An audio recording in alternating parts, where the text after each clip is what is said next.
I'm going to show you a couple of different ice axe arrest techniques, some of the ways to get yourself stopped when you're on a slope. But before I do that, if you wouldn't mind, I'm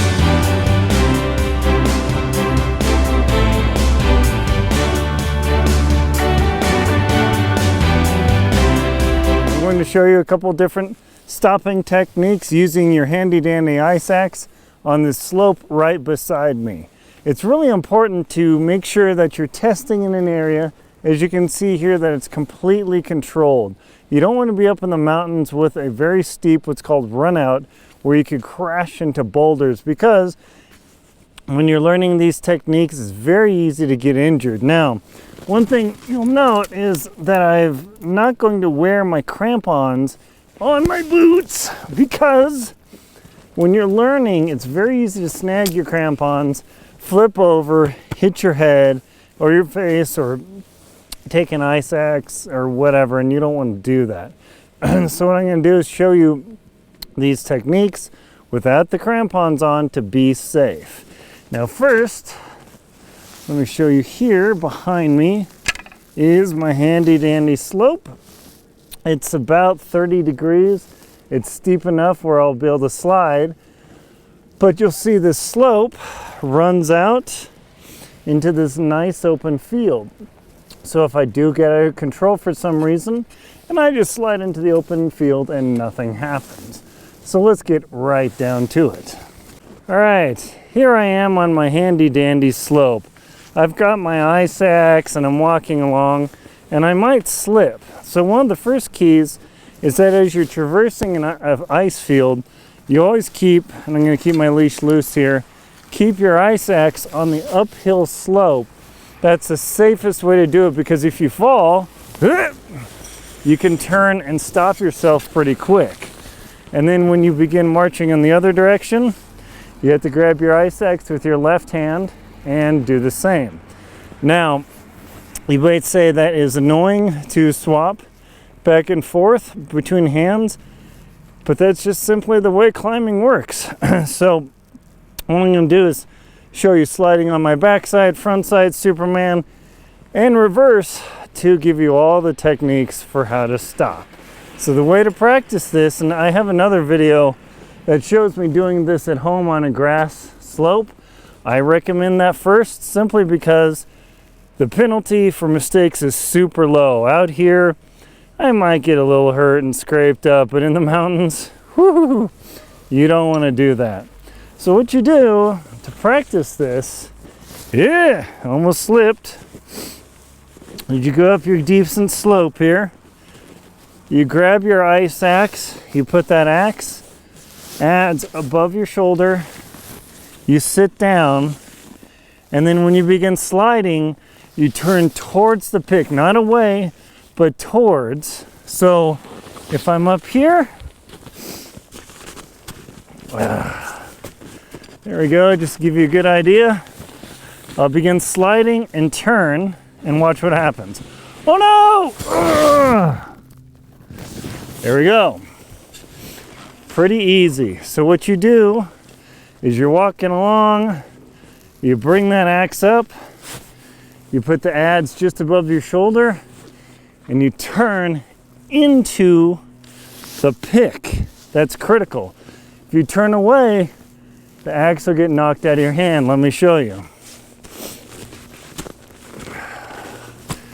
If I'm sliding and I turn, the adze comes up to my face and I start rolling around and I'm out of control. All right? So always remember to turn towards the pick. Let me show you left-handed. Okay. You practice sitting down. You put the axe to your shoulder. You slide. Oh no! And you turn towards the pick. That's the way you do it. That's the first type of slide. Whew. Snow in the gloves that you'll experience.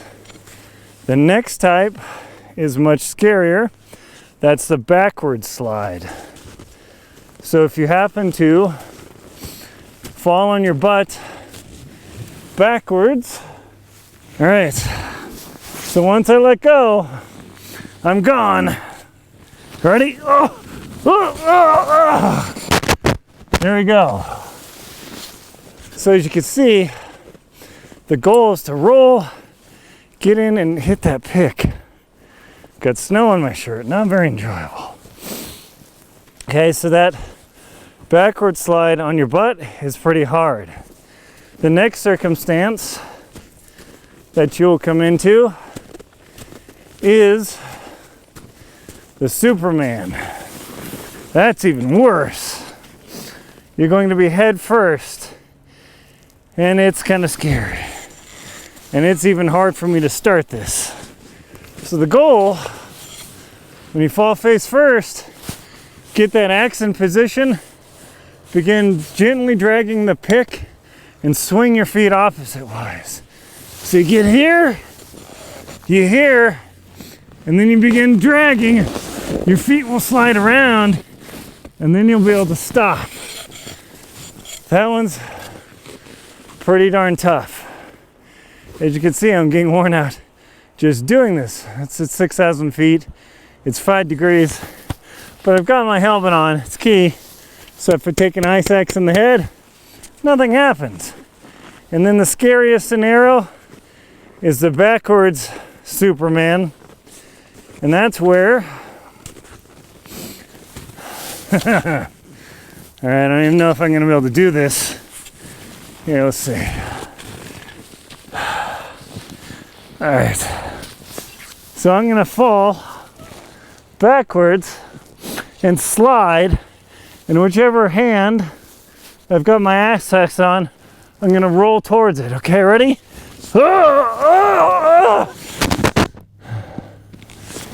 Now, as you noticed, the moment I start sliding, it's everything to try and stop yourself, because on a steep icy slope, you only have seconds. So remember, whatever hand your ice axe is in, left or right, you always roll towards it, pick, and stop. The Superman, you get that pick in, you swing your legs around. So if you're Supermaning, you get that pick buried in, swing your legs around, and stop. If you're upside down, backwards, you get that pick buried, and you stop as quick as you can. Ready? Ah! Ah! Now, when you're sliding out of control and you have your crampons on, which I don't have, keep your feet off the slope. Because if you jig your crampons on, you'll flip over and smash yourself and take your ice axe in your face. You don't want to do that. So practice this before you have crampons on. And if you're falling, get your feet up. When you turn around, keep your feet in the air at all times, because if you snag your toe, you'll endo and crack yourself. Hopefully you found this useful. My name is Aaron Linsdau. I am a polar explorer and very tired. Professional adventure at whatever 5 degrees is pretty chilly. And that's how you stop yourself with your ice axe. Hope you found this video useful. If you have, please like and subscribe to the channel, and also leave me a comment and let me know how I'm doing. Thank you very much for watching.